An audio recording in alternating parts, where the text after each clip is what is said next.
Continuando entonces con los conceptos que estábamos viendo en la clase anterior de David Hartenberg, vamos a ver un ejemplo ahora de aplicación de este algoritmo, ¿sí? Entonces, tenemos acá un ejercicio, nos dan un robot, ¿sí? Este que está acá, y nos dice, actividad, determinar los parámetros de David Hartenberg del robot cilíndrico de la figura, crear una script con el modelo matemático del robot considerando L1 igual a 5 y L4 igual a 1. ¿Mm? Bueno, puede resultar de utilidad para el futuro crear una matriz, una función, perdón, que tome como argumentos los parámetros de H y devuelva la matriz de transformación homogénea. Bien, esto va a ser una tarea para ustedes, entonces después le vamos a pedir que adjunten el material. Ok, bueno, vamos a ver nuestro robot entonces. En principio lo que tenemos acá, aquí abajo tenemos la base con el sistema 0. A una distancia L1 sobre el eje Z0 tenemos el origen de coordenadas del sistema 1. Hay un ángulo de giro indicado ahí sobre Z1 que va a hacer girar la parte superior de nuestro robot. Y además hay una distancia D2 que va a ser variable, ¿sí? Que va a permitir a este brazo subir y bajar sobre el eje Z de la base. A partir de ahí tenemos este otro sistema, sistema 2 y sistema 3, vinculados entre sí por una distancia D3, que también es variable, y finalmente a una distancia L1, perdón, a una distancia L4, el efector final de nuestro robot, ¿sí? Que puede girar alrededor del sistema 3. Entonces, lo que nosotros tenemos que hacer ahora es armar un script que nos permita determinar el modelo cinemático de este robot.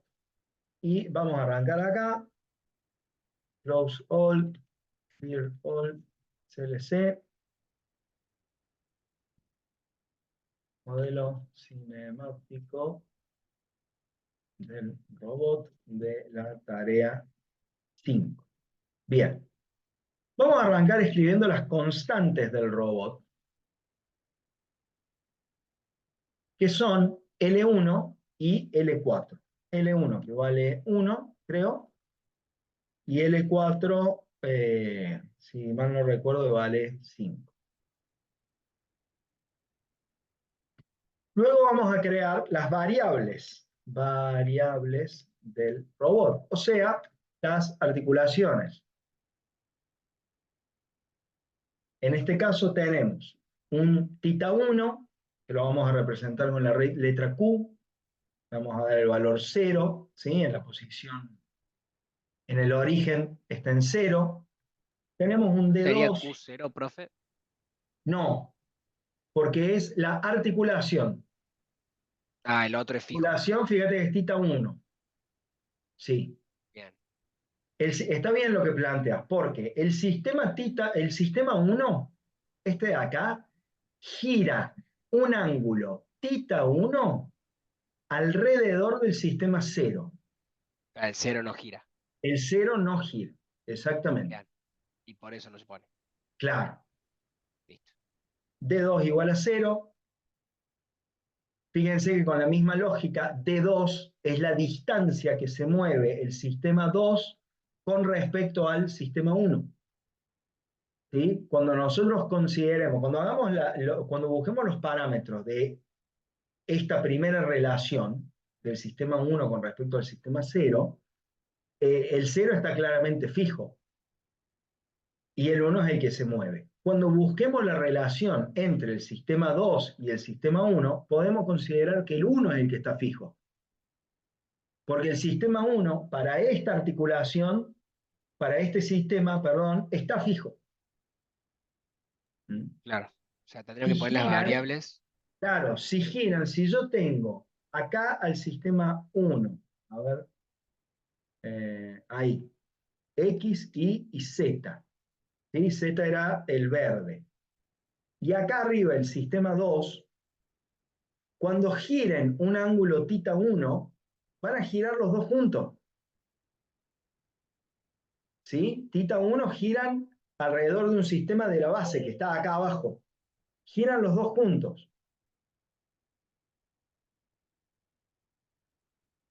Bueno, con la misma idea después tenemos a D3 y a Q4.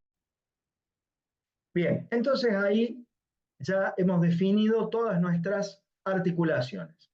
Ahora, lo que sigue es determinar los parámetros de David-Hartenberg. Perdón, que como vimos son 4. Tita,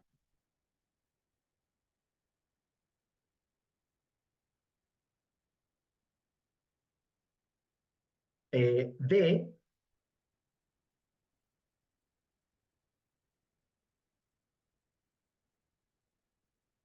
A y alfa. Bueno, ¿y cómo los vamos a determinar? Aislando cada par de eslabones y viendo cómo encontramos esos parámetros. Entonces, nos vamos O a sea, concentrar habría que ahora hacer ese algoritmo por cada por cada par de eslabones, sí. pared de eslabones. Ok. Ujú. Entonces, arrancamos con este primer par de eslabones, perdón, primer par de sistemas, el sistema 1 con respecto al sistema 0. ¿Sí? Entonces, los tenemos acá X y Z, este es el sistema de la base, y este es el sistema 1. Ahora, el algoritmo dice obtener θ1 como el ángulo que hay que girar SI-1 en torno a ZI-1 para que XI-1 y XY queden paralelos. En el dibujo, en este dibujo ya están paralelos. ¿Sí? Ahora, si yo giro el sistema 1 alrededor del eje Z0, el ángulo que lo voy a estar girando es θ. θ1, de hecho. Entonces, obtener θ1 como el ángulo que hay que girar SI-1 en torno a ZI-1 para que XI-1 y XY queden paralelos, en este caso es θ. ¿Sí? Es mi variable, a la cual no le tengo que sumar ni restar ningún ángulo. Entonces, este primer valor de acá es Q1. Luego dice, obtener DI, D1 en este caso, como la distancia que habría que desplazar SI-1. Un segundito. Bien, entonces, obtener D sub I como la distancia que habría que desplazar el SI-1, que es el de acá abajo, para que XI y XI-1 quedasen alineados, medido a lo largo del eje ZI-1. O sea que queden en la misma línea, ya no en el mismo plano como era antes, sino en la misma línea. En este Sería caso L1. es efectivamente L1. Y fíjense que cuando nosotros hacemos eso, estos dos sistemas ya quedan en el mismo lugar. ¿Sí? Yo fui moviendo el sistema S0 para tratar de que me quede en el mismo lugar que S1. Y ahora ya lo logré. Por lo tanto, A sub I, que es la distancia medida a lo largo de XY, que habría que desplazar ZI-1, perdón, SI-1, para que los orígenes coincidan, en este caso va a ser 0, porque los orígenes ya coinciden. Y finalmente, alfa es el ángulo que hay que girar SI menos 1, SI menos 1, alrededor del eje XY para que ahora los dos sistemas de ejes coordenados coincidan totalmente. Que en este caso, de nuevo, ya coinciden. No es que están así, por ejemplo. Si estuvieran así, yo tendría que girar este sistema un ángulo y ahí alfa y valdría 90 grados. Pero eso no ocurre. Ya están igualitos, entonces alfa y vale 0. Y podemos pasar al siguiente par de ejes, que van a ser el sistema 2 con respecto al sistema 1. O sea, lo que a mí me sirve pensarlo, y para eso me sirve tener estos dos cosas, los dos sistemas reales, como que estoy tratando de hacer que el sistema I-1 coincida con el sistema I. Eso es lo que busco. Entonces, vamos ahora con S1 y S2, que ahora lo tengo que acomodar así. ¿Está? Fíjense que el eje X2 sale para allá, sale para atrás, acá, y que Z2 va para adelante, acá. Bueno, entonces ahora, obtener θ i como el ángulo que hay que girar SI menos 1 en torno a ZI menos 1, de manera tal de que los X queden alineados. Bien, y en este caso, fíjense que acá no están alineados. Tengo que girar esto 90 grados para que queden alineados. Así están originalmente, yo tengo que girar 90 grados para que mis ejes queden alineados. Entonces acá vamos a tener pi sobre 2. Luego dice D2, obtener D2 como la distancia que habría que desplazar al sistema ICI-1 para que XY y XY-1 coincidan.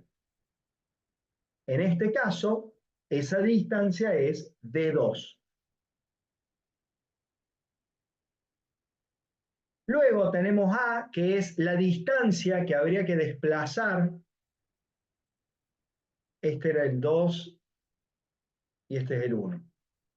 La distancia que habría que desplazar al sistema 2, al sistema 1 sobre X2 para que los orígenes coincidan. En este caso, de nuevo, es Es 0. cero, ¿no?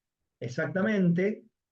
Y finalmente, el ángulo alfa 2 es el ángulo que hay que girar, ahí estoy como Francisco, para que hay que girar el sistema 1 alrededor de X2 de forma tal que los dos sistemas ahora finalmente coincidan.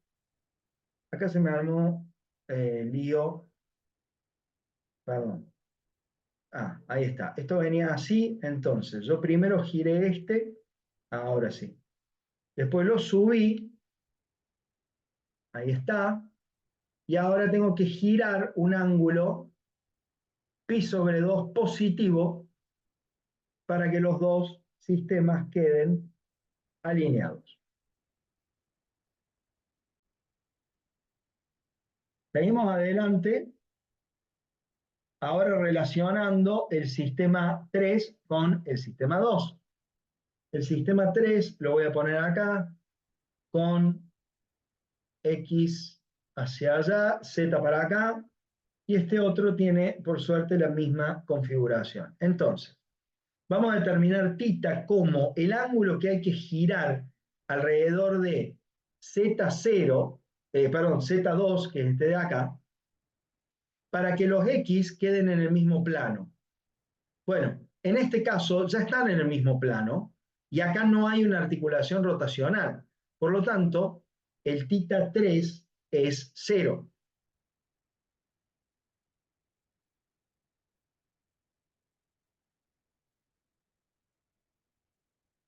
Luego tenemos D3 como la distancia medida a lo largo del eje XY, medida a lo largo del eje XY, ¿sí? Que ahora va a coincidir con eh,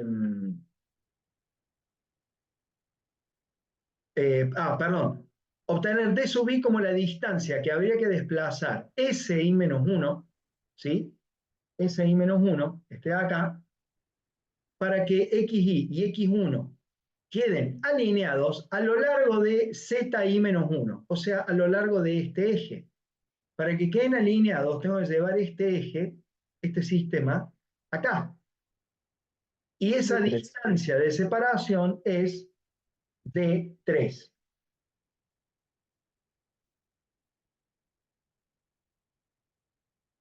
Y ahí mis sistemas ya quedaron hermanados. Tengo X, tengo los dos Y y tengo los dos Z. Por lo tanto, los otros dos parámetros van a valer 0.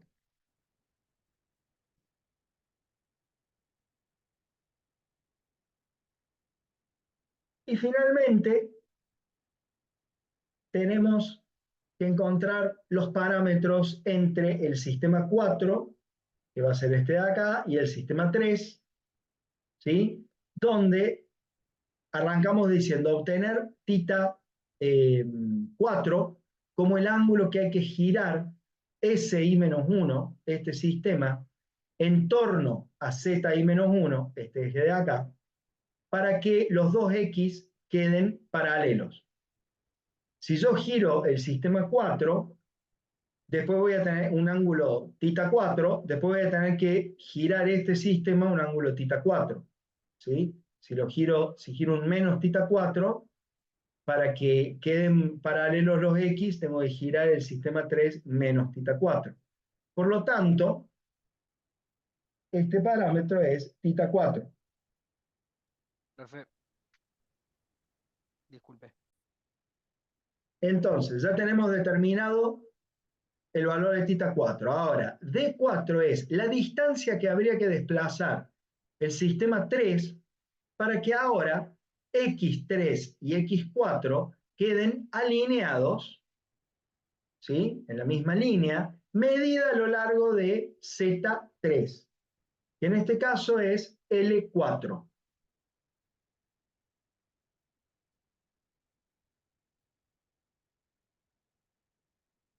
Ahora, los dos orígenes están en el mismo punto, por lo tanto, el parámetro A, que es obtener de la distancia A, como la distancia medida a lo largo de XY, medida a lo largo de XY, que sería esta distancia, si lo hubiera, ¿sí? Que habría que desplazar al nuevo SI-1 para que su origen coincidiese con SI. Acá no hay que desplazar nada, por lo tanto esto vale 0. Y finalmente, obtener alfa 4 en este caso, como el ángulo que hay que girar a SI-1, que está acá, para que el nuevo sistema coincidiese totalmente con, o sea, el nuevo S3 coincidiera totalmente con S4. En este caso, de nuevo, alfa vale 0, porque los sistemas coinciden. Y de esta forma hemos encontrado los parámetros de Navier-Hartenberg de este motor, de este robot. Bueno, ¿cómo sigue esto? Bueno, para encontrar el modelo cinemático, que es lo que estamos buscando, el próximo paso será determinar las matrices de transformación homogénea de Navier-Hartenberg. ¿Está? Bien. ¿Y eso cómo lo vamos a hacer? Bueno, vamos a tomar una matriz A01, ¿sí? ¿Se acuerdan que yo las tenía que nombrar I-1 a I? ¿Sí? Bueno, con lo cual en este caso deberíamos para llevarlo al lenguaje matemático, escribir esta variable como 0 a 1, ¿sí? Pero por lo general a los lenguajes de programación no les gusta que las variables empiecen con un número, tal es el caso acá. Entonces, yo la llamo así, A01, la matriz de transformación homogénea que va del sistema 0 al sistema 1. Y acá vamos a hacer matriz, ¿cómo se llamaba mi matriz? Matriz, una función de Navier-Hardenberg. Yo tengo una función creada que se llama matriz de Navier-Hardenberg, ¿sí? A la cual le tengo que pasar los parámetros Q, D, A y alfa, y eso me devuelve, ¿sí? Bien sencillo, con la salvedad de que los ángulos tienen que estar expresados en radianes. Esto me va a devolver la matriz A. ¿Mm?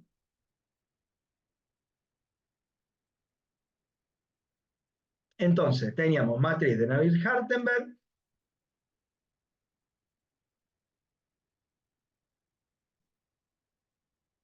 θ 1, D1, A1, alfa 1.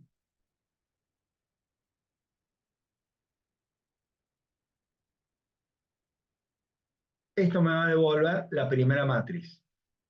Ahora, copio esto y hago la matriz A12, pasándole los segundos parámetros de ese vector, de esos 4 vectores que hicimos ahí.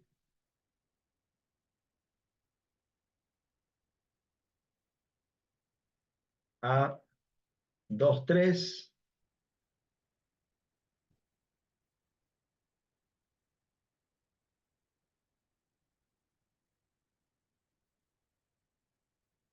A34.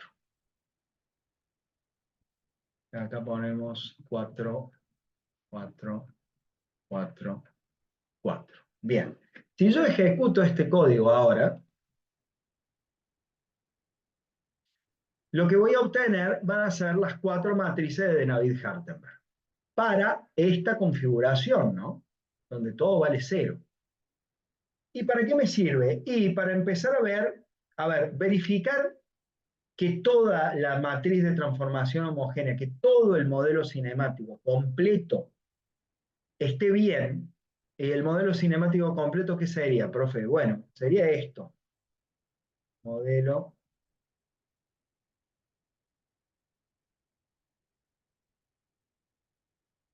T igual a A01 por A12 por A23 por A34.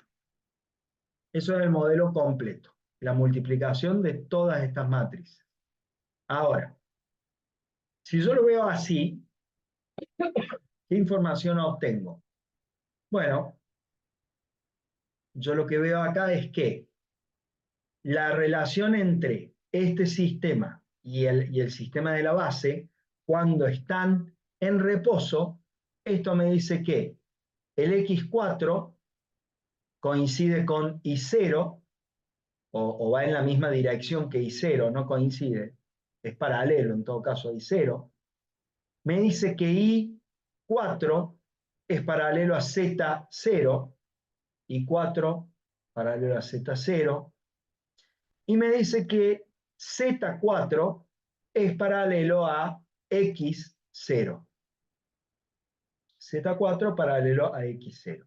Y además que el tool center point, este origen, está a 5 unidades en X y una en Y. ¿Sí? Que eran justamente los valores que le habíamos dado a L1 y a L4. O sea que en principio podemos decir, bueno, el modelo está bien. Bárbaro. Ahora, ¿cómo verificamos que el modelo está bien? Porque si nosotros pusiéramos un ángulo distinto acá, por ejemplo, Q1 igual a pi sobre 2, obviamente nuestra matriz T va a cambiar. La matriz T cambia, porque esto significa que este robot giró 90 grados alrededor de tita 1. ¿Está? Y si yo giro esto 90 grados alrededor de tita 1, este es el sistema de la base, este es el sistema 4. Si yo giro 90 grados alrededor de tita 1, esto se viene para acá. Y entonces ahora, x4 está en la dirección de menos x1, eso está bien. Y4 está en la dirección de Z1, eso también está bien. Y Z4 está en la dirección de I1, eso está perfecto. Y además, el Tool Center Point está a 5 unidades sobre el eje Y y a 1 unidad sobre el eje Z. ¿Está? O sea que podemos decir, bueno, che, el modelo parece que está bien. Habría que hacer un par de pruebas más. El tema acá es que si uno se equivoca en algo, va a ser muy difícil. Por ejemplo, supongamos que nosotros nos equivocamos en ese ángulo. En vez de pi sobre 2, le pusimos menos pi sobre 2. ¿Sí? A lo mejor, cuando estamos en el origen, en la posición de reposo, las cosas coinciden o no. A ver, en este caso no coinciden. Fíjense, ya acá estoy viendo que hay un error, porque me dice que en reposo el Tool Center Point está en menos 5. Che, bueno, no, nos equivocamos. ¿Cómo hacemos para arreglar esto? Encontrar el error considerando toda la cadena es difícil. Entonces, ¿qué vamos a hacer? Vamos a agarrar y vamos a decir, bueno, a ver, momento. Vamos a considerar solamente A01, los dos primeros grados de libertad. Cuando tita 1 vale 0, ¿está bien eso? Sí, está bien porque tengo mis dos sistemas acá. Perdón. Tengo mis dos sistemas, los ejes todos coinciden, ¿sí? Por eso tengo la matriz acá, la submatriz de rotación es la identidad, y además mi sistema está desplazado en L1 con respecto a la base. Genial. Bueno, le damos algún otro valor, le damos pi sobre 2. Pi sobre 2. Si yo giro a tita 1 en pi sobre 2, esto va a quedar así ahora. ¿Sí? Esto va a quedar así.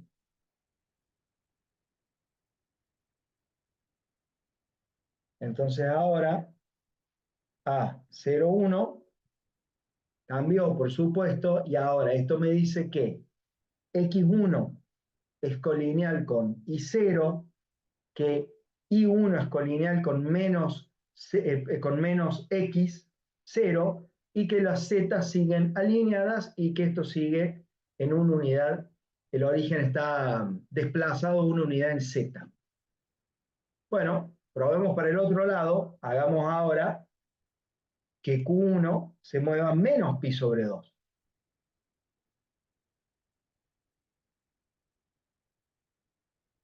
Y ahora vemos A01 menos pi sobre 2, quiere decir que el eje X1,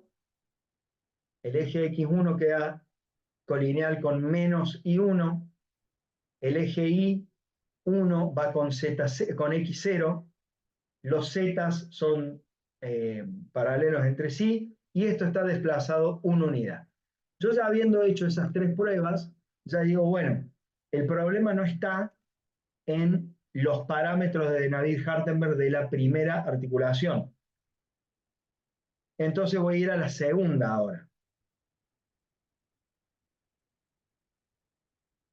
A1, 2.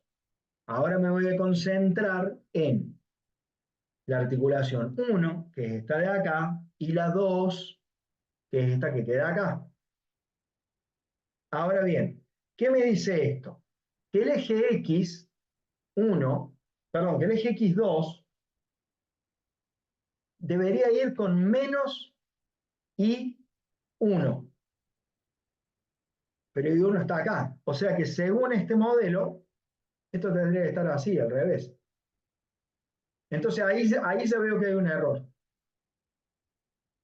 Y me puedo concentrar en los parámetros de esta articulación. Me doy cuenta que el error estaba en el sentido de pi, perdón, de tita 2, y ahora hacemos de nuevo A1, 2, y vemos que X1 es colineal a I1, perdón, X2 es colineal a I1, I2 es colineal a Z1, y Z2 es colineal a X1, y no están desplazados entre sí porque D vale 0. Entonces no hay desplazamiento. Si yo le doy D2 vale 0, si le doy un valor a D2, digamos 5,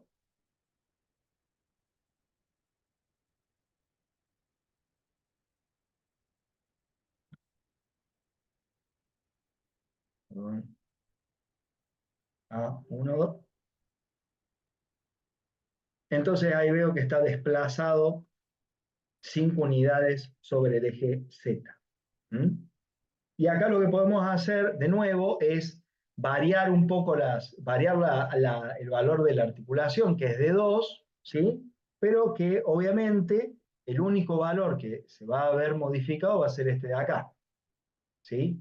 Porque es una articulación de traslación. Por lo tanto, la matriz de rotación va a ser siempre la misma.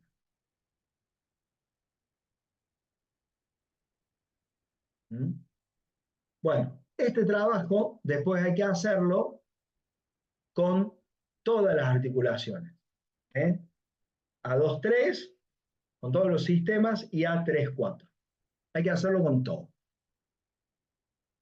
¿Y para qué nos sirve esto? Bueno, ahora, teniendo el modelo cinemático del robot, nosotros podemos decir, bueno, a ver, si Q1 vale, eh, si Q1 vale pi sobre 4, D2, 5, D3, 1, y Q4 pi, ¿dónde queda el efector final? Bueno, acá está. Esto te dice cómo van a quedar. Esta submatriz de rotación te dice cómo van a quedar, cuál va a ser la orientación de los ejes, y esta otra te indica cuál va a ser la posición en el espacio. ¿Mm? Y si ustedes me permiten, yo voy a agregar algo que hicimos en el videíto, que es un pequeño script que yo tengo armado para dibujar. Entonces, ya que estamos, lo dibujemos. ¿Está? Si giro pi sobre 4 sobre el eje Z, 0, ¿eh? Miren, ahí está la base del robot, acá está la base, acá giré ese ángulo pi sobre 4. Luego tenemos los desplazamientos a lo largo de Z0, a lo largo de X0, y finalmente este sistema de ejes coordenados que está rotado 180 grados con respecto a la posición del origen.